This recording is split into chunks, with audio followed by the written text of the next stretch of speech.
పిత పుత్ర పవిత్రాత్మ నామమున ఆమేన్. ఈరోజు జనవరి 16వ తారీఖు. మార్కు సువార్త 1వ అధ్యాయము 40వ వచనము నుండి 45వ వచనం వరకు. కుష్ఠరోగి ఒకడు వచ్చి ప్రభువు ఎదుట మోకరించి, నీకిష్టమగుచు నన్ను స్వస్థపరపగలవు అని ప్రాధేయపడెను. యేసు జాలిపడి చేయి చాచి వాణ్ణి తాకి, నాకు ఇష్టమే, శుద్ధి పొందుము అనెను. వెంటనే అతని కుష్ఠరోగము తొలగిపోయెను. అతడు శుద్ధుడాయెను.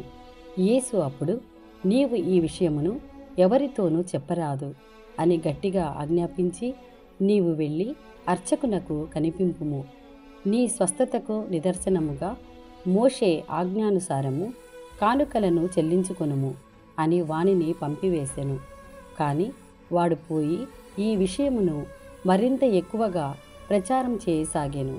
అందువలన యేసు ఏ పట్టణమునను బహిరంగముగా ప్రవేశింపలేక నిర్జన ప్రాంతమునకు వెళ్ళెను. కాని నలుదెసల నుండి జనులు ఆయన యొద్దకు వచ్చుచుండిరి. ఇది ప్రభుని వాక్కు. సర్వేశ్వరునికి వందనములు.